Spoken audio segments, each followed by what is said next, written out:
Now, let's point out that Allah Azza wa Jal honored Ramadan and He honored Laylatul Qadr for the same reason. And it's important to say here that Ramadan is honored because of the Quran. The Quran is not honored because of Ramadan. And there's a difference between the two things. Because for many of us, we only pick up the Quran in Ramadan. And that is a faulty way to view the Quran.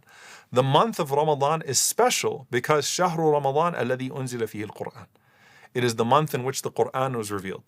Likewise, the night is special because it's the night in which the Quran was revealed.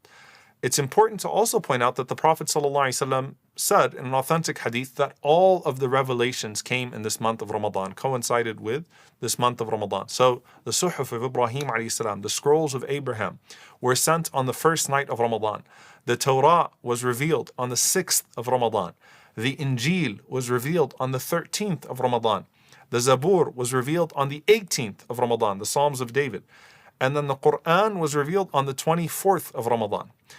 Now, if you pay attention to this narration, you'll notice that the Quran, while just like the other scriptures, was revealed in the month of Ramadan, it's the only one of the scriptures that is mentioned as being revealed in the last 10 nights of Ramadan.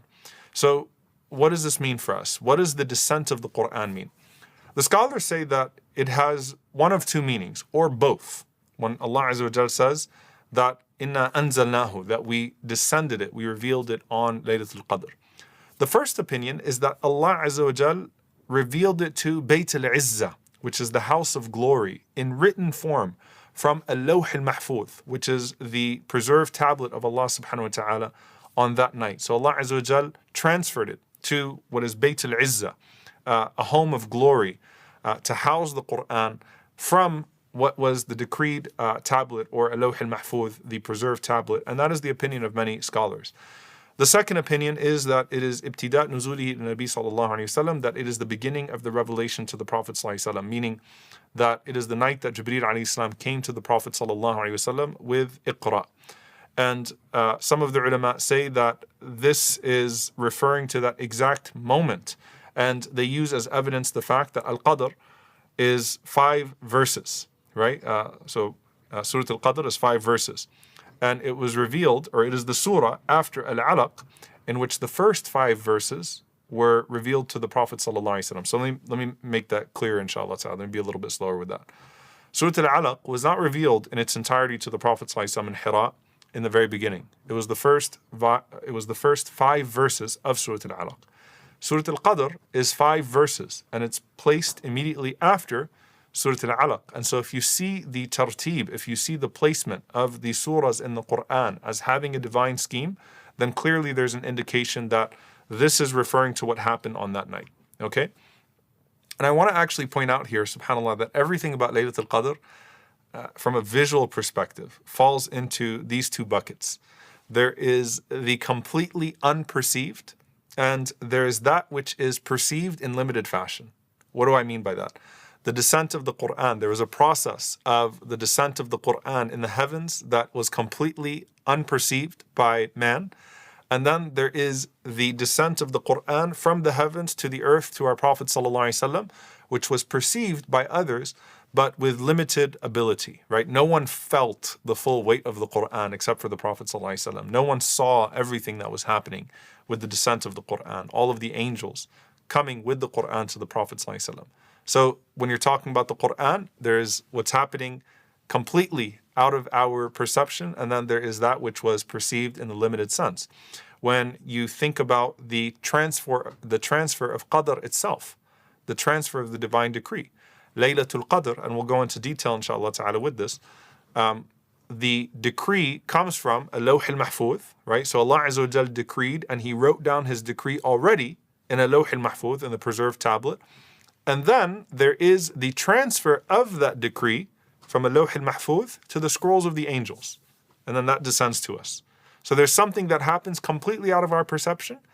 And then there's something that happens that is limited in our perception. When it comes to the angels, certainly we can feel the presence of the angels in different ways, right? And some of the Sahaba felt it in much greater fashion, right? To the point that Allah Azza wa Jal blessed some of them to see the malaika, to actually see the angels in their moments of deep devotion. But even us, we can feel sakina, we can feel the tranquility with the presence of the angels. But there is a part where when we are remembering Allah subhanahu wa ta'ala, the angels are remembering us as a result, or Allah is praising us to the angels, that's completely out of our perception. It's from the affairs of the heavens, and it has nothing to do with the earth. But then you have the secondary part of that, which is the descent of the angels upon the people of the earth with praise. So everything about Laylatul Qadr has these two dimensions, these two buckets. Now when it comes to Inna anzalnahu, verily we have revealed the Quran, both of these could be correct, meaning it could have happened in Ramadan where there was the transfer from Lawh al-Mahfuz to Bayt al-Izzah, and it could have happened in Ramadan where the commencing of the revelation to the Prophet ﷺ in Ghar Hira also took place on that night. Some of the scholars also mentioned, not to belabor the point, they said anzalnahu typically refers to one time.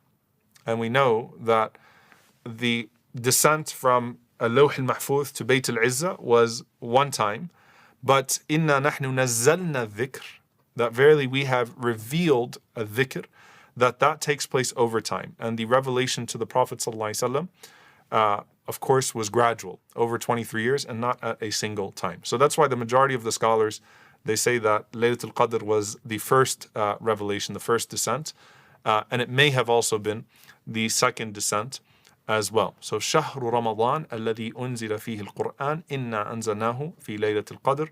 And of course, subhanAllah, if the Quran would have come down to the Prophet ﷺ at one time, it wouldn't have been as great a miracle, because of course the Quran was speaking to incidents that were just happening, but with the same beauty, the same power, the same prophecy, right?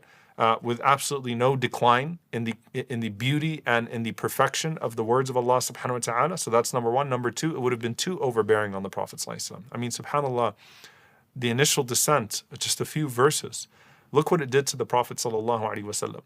But imagine if the entire Quran came down on the Prophet ﷺ at one time. And so there are two levels of descent here, and Laylatul Qadr could encompass both of them. But as we said, the whole month was honored for the Quran, which honored this night as well. Then Allah subhanahu wa ta'ala says, Laylatul Qadri khayrun min alfi shahr. Laylatul Qadr is better than 1,000 months. I want to break this down in order, inshallah ta'ala, because I want to keep situating Laylatul Qadr and the greater discussion of Ramadan and the Quran.